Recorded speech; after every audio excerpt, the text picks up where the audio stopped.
7,000 soldiers, standing on a foreign shore, facing an army of 100,000. Their general looked at the ships behind them and set them on fire. His name was Tariq ibn Ziyad, a Berber general serving the Umayyad Caliphate. Born in North Africa, the exact date unknown. In 711 CE, he was given a mission that most men would have declined: cross the narrow strait between Africa and Europe with a small force and assess the possibility of entering Iberia, what is now Spain and Portugal. What he chose to do with that mission would change the map of the world for 800 years. He crossed not with an assessment party, but with 7,000 soldiers. On the shore of Iberia, beneath the great rock that would one day bear his name, Jabal Tariq, the mountain of Tariq, what we now call Gibraltar, he received intelligence that King Roderick of the Visigoths was marching toward him with an army that outnumbered his by more than 10 to 1. Any rational military analysis would have said, return to North Africa, regroup, come back with more, wait for better conditions. Tariq ibn Ziyad did not return. He ordered every ship burned. And then he stood before his army, 7,000 men, watching their only way home turn to ash on the water, and he gave a speech. What he said in that speech, and what he understood about the psychology of commitment that most people never grasp, is what this video is about.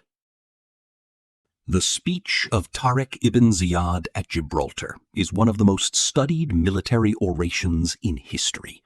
Recorded by Arab historians, debated by scholars, quoted by commanders across centuries. Here is its core, faithfully rendered. O people, where will you flee? Behind you is the sea, before you is the enemy. You have left now only the hope of your courage and your constancy.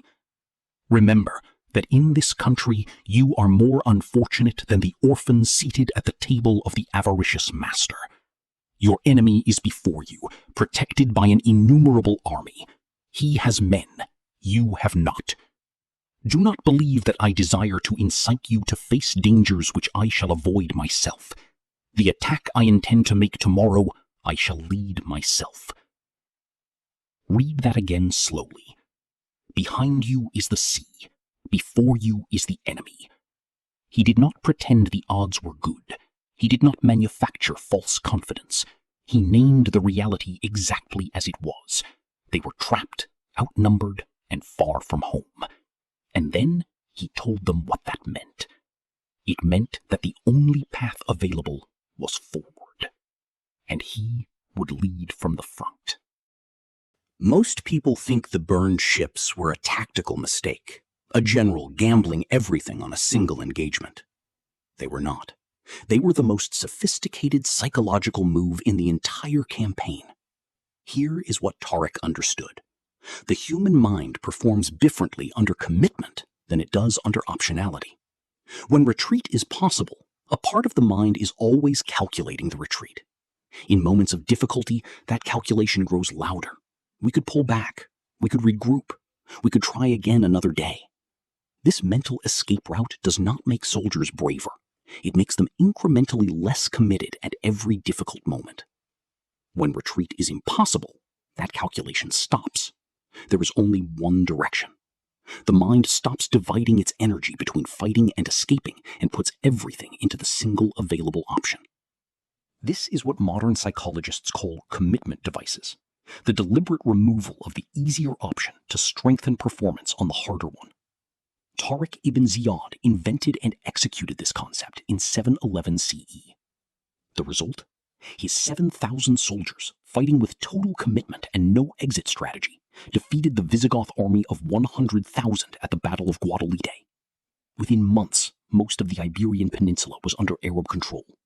A civilization that would produce some of the greatest philosophy, science, and architecture of the medieval world was born, from a general who burned the way back. Tariq's burned ships are not a story about recklessness. They are a story about the difference between commitment and intention. Intention says, I want to do this thing.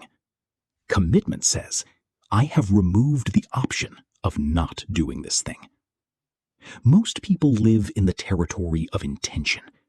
They intend to build the business, write the book, change the habit, have the conversation, become the person they keep describing.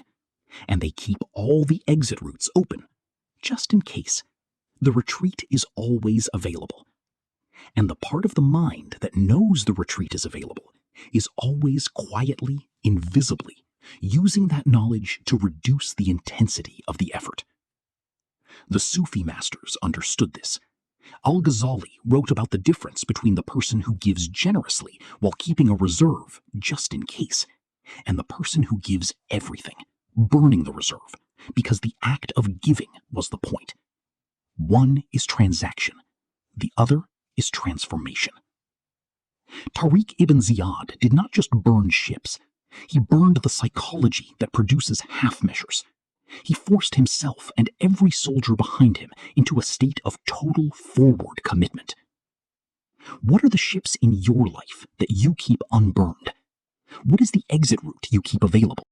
3 principles from the burned ships that apply to every battle you will fight today. The first, name reality before you name the plan. Tariq did not open his speech with strategy. He opened it with truth. Behind you is the sea. Before you is the enemy.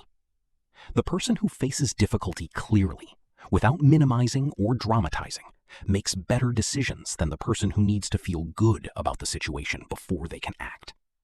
The second, lead from the front of the hardest thing.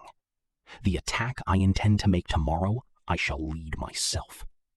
Authority built from proximity to difficulty is the only kind that lasts. Tariq was not asking his soldiers to do something he would not do. That single sentence is worth more than 1,000 speeches about leadership. The third, remove the option you should not take. If the retreat is available, the mind will consider it. If you are serious about the direction you are going, burn the ships. Not in recklessness, in the clear-eyed understanding that full commitment produces full effort, and half commitment produces half results. 7,000 soldiers, an army of 100,000, a foreign shore, and a general who looked at his only way home and set it on fire. Tariq ibn Ziyad did not win because he was reckless. He won because he understood something that most people spend their entire lives avoiding, that the path forward only becomes clear when the path backward is closed. The Rock of Gibraltar still bears his name, Jabal Tariq, the Mountain of Tariq. 1,300 years later, the burned ships are still teaching. If Desert Mind is part of how you think, subscribe. New Arab Wisdom, every week.